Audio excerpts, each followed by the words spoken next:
రంగంలో వస్తున్న ఆధునిక టెక్నాలజీతో పాటు ఈ రంగ అభివృద్ధికి కావాల్సిన ఉత్పత్తులు మార్కెట్పై పౌల్ట్రీ రైతులకు అవగాహన కల్పించేలా హైదరాబాద్ హైటెక్స్లో పౌల్ట్రీ ఇండియా ఎక్స్పో జరగనుంది. ఈ ప్రదర్శనలో దేశ విదేశాల నుండి వివిధ కంపెనీలు పాల్గొంటాయని పౌల్ట్రీ ఇండియా అధ్యక్షుడు ఉదయ్ సింగ్ బయాస్ అన్నారు. హైదరాబాద్ హైటెక్స్ లో ఈ నెల నవంబర్ 25 నుంచి 28 వరకు పౌల్ట్రీ ఇండియా ఎగ్జిబిషన్ 2025 జరగనుంది. ఈ సందర్భంగా ఏర్పాటు చేసిన ప్రత్యేక కార్యక్రమంలో పలువురు పౌల్ట్రీ రంగ నిపుణులు పాల్గొన్నారు. Indian poultry equipment manufacturers association ఆధ్వర్యంలో జరుగుతున్న ఈ ప్రదర్శన జాతీయ, అంతర్జాతీయ స్థాయిలో 1500కు పైగా ప్రతినిధులు పాల్గొంటారని నిర్వాహకులు అంటున్నారు. యాక్చువల్లీ పౌల్ట్రీ ఇండియా ఇది 17th ఎడిషన్లో వచ్చింది అండ్ ఈ 17th edition is on 16th, 26th, 27 and 28th November. ఈ exhibition south Asia's biggest exhibition and this is related only to poultry farming products only, అంటే బ్రీడ్, ఫార్మా, ఎక్విప్మెంట్. దీంట్లో poultry ఎట్లా మనం చేసుకోవాలా, చిన్న స్కేల్ నుంచి పెద్ద స్కేల్కి ఎట్లా పోవాలా, ఇదంతా ఇక్కడ ఒక్క వన్ స్టాప్ సొల్యూషన్లో మీరు ఈజీగా అర్థం చేసుకోవచ్చు. ఈ ఎగ్జిబిషన్ దాదాకి చాలా దాకా student, veterinarians, stake holders, investors and all kind of people, poultry farmers, ఈ ఒక్కటే నెట్వర్కింగ్లో ఒక్కటే స్థాయిలో అవుతుంది. సో ఒక్క ప్లేస్లోనే ఇదంతా మనుషులు మీరు మన విజిటర్స్ మీరు ఇక్కడ కాంటాక్ట్ చేసుకోవచ్చు. మీరు you can meet eminent speakers, అంటే మీ పోల్ట్రీ ఫామ్లో ఏమైనా ప్రాబ్లమ్స్ ఉన్నది. సో దానికి మా దగ్గర 25th Novemberకి ఒక స్పెషల్ నాలెడ్జ్ డే అని అవుతుంది హెచ్ఐసిసిలో. దీంట్లో మేము చాలా దాకా ఇండియాలో ఏమేమి మేజర్ ఇష్యూస్ ఫేస్ చేస్తున్నాం ఫార్మర్స్, దాని మీద మేము వర్కౌట్ చేసేసి అంతా టోటల్గా దాని మీద ఒక పేపర్ తయారు చేసి వాళ్ళకి అంతా విజిటర్స్కి ఎక్స్ప్లెయిన్ చేస్తాం, ఫార్మర్స్కి ఎక్స్ప్లెయిన్ చేస్తాం. దీన్ని బట్టి టెక్నాలజీ ఎట్లా వాడుకోవాలా, ఏ స్కేల్లో టెక్నాలజీ వాడుకుంటే బర్డ్కి, ఫార్మర్స్కి, రైతులకి బెనిఫిట్ అవుతుంది, అది అవుతుంది. వీటితో తెలుగు రాష్ట్రాల్లో రైతులు ఎదుర్కొంటున్న సమస్యలపై ప్రభుత్వాలు దృష్టి సారించాలని నిపుణులు అంటున్నారు.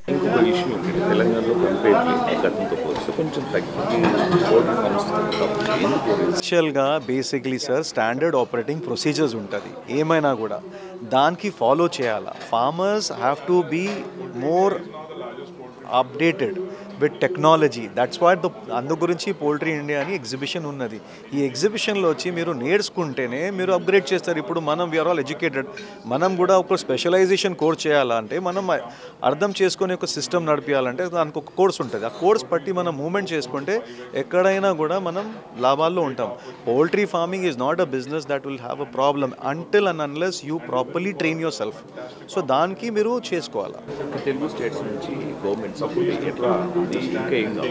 తెలుగు స్టేట్స్లో మా దగ్గర ఏంటంటే గవర్నమెంట్ ఆఫ్ తెలంగాణకి మేము రిక్వెస్ట్ ఏం చేస్తున్నామంటే, దానికి మాకు అంగన్వాడీలో కూడా 2 eggs ఉన్నది, దానికి ఒక పెంచమని చెప్తున్నాము. ప్లస్ గవర్నమెంట్ మాకు వేరే ప్రకారంగా మాకు ఏం లాభాలు లేదు, but we are facing major problem with for now to construct a poultry farm 40 feet road అని చెప్తున్నారు. దానికి మేము అడ్రస్ చేయాలా. దీన్ని బట్టి చాలా దాకా problems we are trying to go to the government and talk. Poultry అని వర్డ్ వస్తలేదు గవర్నమెంట్ దగ్గర. దానికి మేము ఈ మన ఎగ్జిబిషన్ ద్వారా మేము కూడా joint commissioners, major people from the government and fraternity మేము ఇక్కడ పిలిపించి వాళ్ళకి ఎగ్జిబిషన్ చూపిస్తున్నాము. ఈ రంగంలో మేము ఎంత కష్టపడి మేము చేసుకుంటున్నాం. మాకు ఏమైనా కూడా సోర్సెస్ లేదు. ఇప్పుడు బయట స్టేట్లో చూడండి, యూపీలో, ఒడిశాలో, అక్కడ వాళ్ళ గవర్నమెంట్ ఎంకరేజ్ చేస్తుంది వాళ్ళకి పోల్ట్రీ ఫార్మింగ్ చేయమని. ఎందుకంటే they want their production to be the same and then again to be reinvested here only. మనం ఏంటంటే దానికి పెంచుకోవాలా, ఉన్న ఫార్మ్స్కి కాపాడుకోవాలా మనం. లేదంటే మనం బయట స్టేట్ నుంచి కొనాల్సిన టైం వస్తుంది.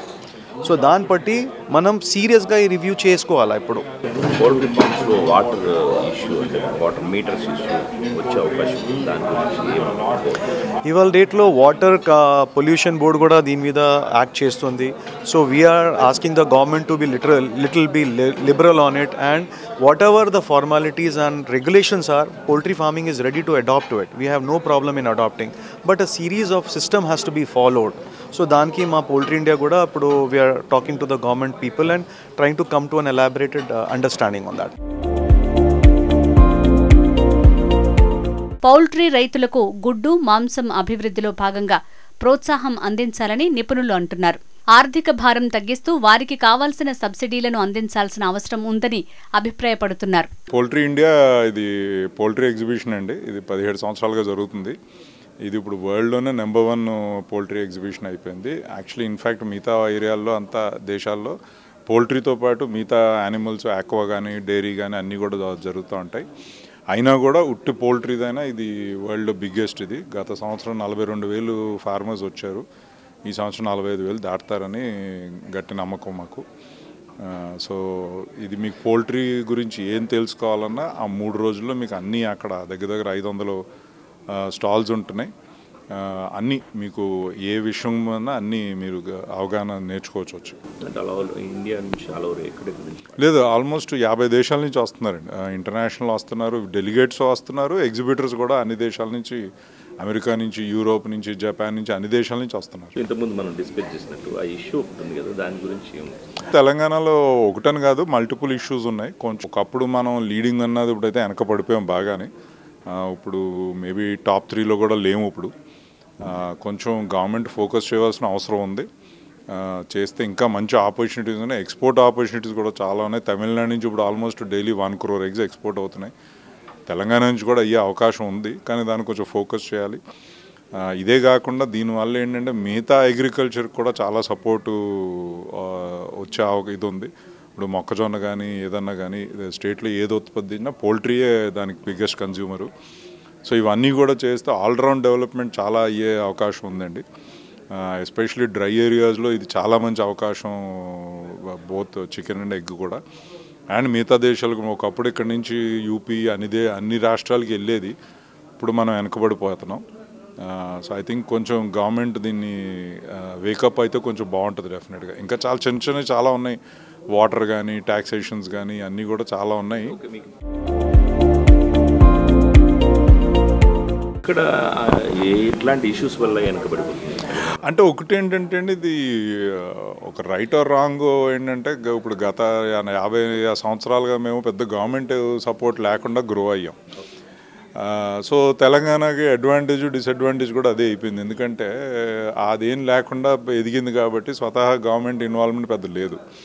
కానీ ఇప్పుడు మిగతా స్టేట్స్ అన్నీ బాగా ఎంకరేజ్ చేస్తున్నాయి. తమిళనాడు అనండి, మహారాష్ట్ర అయితే అగ్రికల్చర్ స్టేటస్ ఇచ్చేసింది. ఇప్పుడు ఛత్తీస్గఢ్, యూపీ అందరూ కూడా మంచి సపోర్ట్ ఇస్తున్నాయి. సో ఇక్కడ ఏంటంటే సపోర్ట్ ఇస్తాం కాకుండా కొంచెం నెగిటివ్ అయిపోతుంది ఇక్కడ మన స్టేట్లో. అది ఐ థింక్ కొంచెం మేలుకుని పెద్ద ఎక్కువ కూడా సపోర్ట్ ఏం అవసరం లేదు దీనికి, కానీ కొంచెం ఫెసిలిటీ చేస్తే మళ్ళీ తెలంగాణ కెన్ బి అగైన్. నన్ను అడిగితే అండి తెలుగు రాష్ట్రాలు 2 కలిపి నెంబర్ 1 ఎప్పుడు ఉండాలని, కానీ ఇప్పుడైతే వెనకబడిపోయాం డెఫినెట్గా. అది ఐ థింక్ ఆంధ్రాలో అయితే డెఫినెట్గా వింటున్నారు, కొంచెం చేస్తున్నారు కూడా. ఇక్కడ కొంచెం అది మాకు అంత ఈజీగా టైం దొరుకుతలేదు. అవేర్నెస్ పరంగా ఇంకా ఏదైనా కావాలా గవర్నమెంట్ నుంచి? ఉంది డెఫినెట్గా. ఇప్పుడు మిడ్ డే మీల్ కూడా చూసారనుకోండి, అన్ని రాష్ట్రాలు 5 గుడ్లు వారానికి ఇస్తున్నాయి. మన రాష్ట్రం ఇంకా 3వ గుడ్లోనే ఉంది. సో అది ఎంత ట్రై చేస్తున్నా అది మూవ్ అవుతలేదు ముందుకి అట్లాగా. సో ఇవన్నీ కూడా కొంచెం, ఎందుకంటే ఇప్పుడు ఆంధ్రాలో చూసారంటే పిల్లలకి ఎంత బెనిఫిట్ అవుతుందంటే దీనివల్ల. Andhra government is very clear. Marks 15% పెరిగినాయి అంట, యాబ్సెంటిజం 0గా వచ్చేసింది, హైట్ గ్రోత్ అన్నీ కూడా చాలా బాగున్నాయని చాలా క్లియర్గా ఆంధ్ర గవర్నమెంట్ రికగ్నైజ్ చేసింది. కానీ ఇక్కడ తెలంగాణలో మేము అది చేయించలేకపోతున్నాం.